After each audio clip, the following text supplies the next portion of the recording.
পিতা পুত্র পবিত্র আত্মার নামে আমেন। আমরা যতই দুর্বল হই না কেন, আমরা এখনো ঈশ্বরকে ভালোবাসতে পারি। প্রভুর প্রতি আমাদের ভালোবাসা ব্যর্থতা এত গুরুত্বপূর্ণ বিষয় নয়, যেমন পিতরের অস্বীকার। যা গুরুত্বপূর্ণ তা হলো আমাদের অনুতাপ এবং নতুন করে নিজেকে সমর্পণ করা।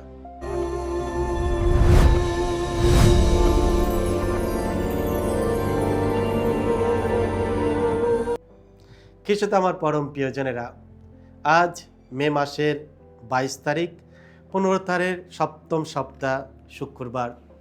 আর আজকে ডেলি মান্না ঈশ্বরের বাণী প্রতিদিন নেওয়া হয়েছে সাধু যোহন রচিত মঙ্গল সমাচার থেকে 21 অধ্যায় 15 থেকে 19 পদ।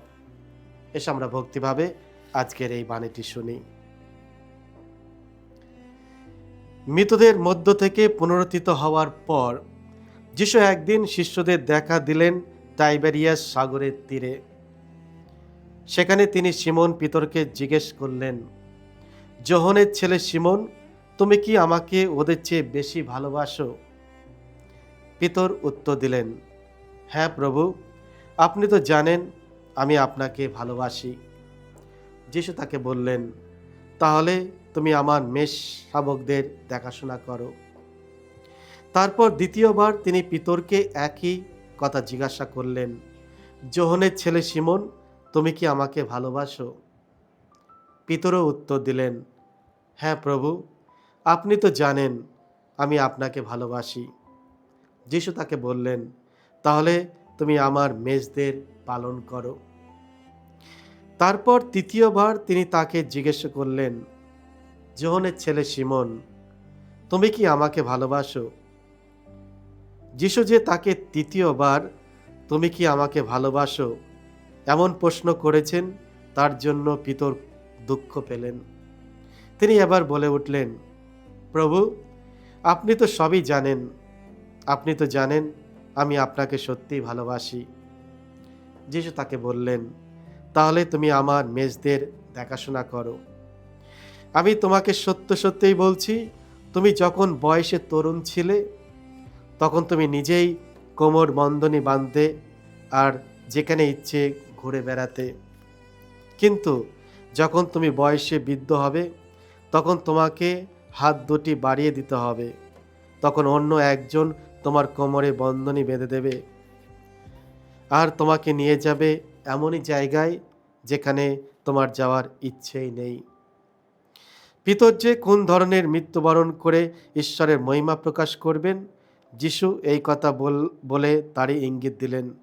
তারপর তিনি পিতরকে বললেন, এখন তুমি শুধু আমার অনুসরণ করো। এই হলো প্রভু যিশুর মঙ্গল সমাচার। প্রভু যিশু তোমার মহিমা উচ্চারিত হোক। ব্যর্থতার ওপর ভালোবাসার জয়।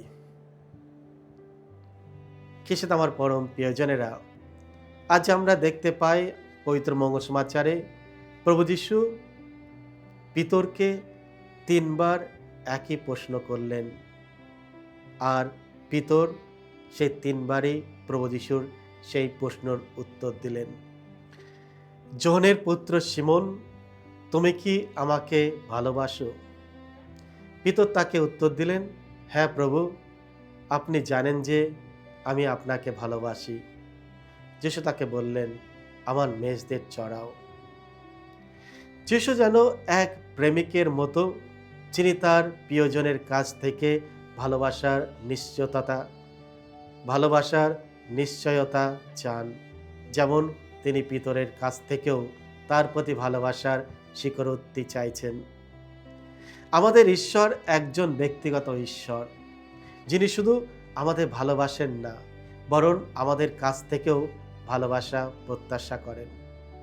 আমরা কেবল ঈশ্বরের প্রিয়জন হয়ে থাকলে চলবে না, আমাদেরও হতে হবে ঈশ্বর প্রেমিক, অর্থাৎ যারা ঈশ্বরকে ভালোবাসে।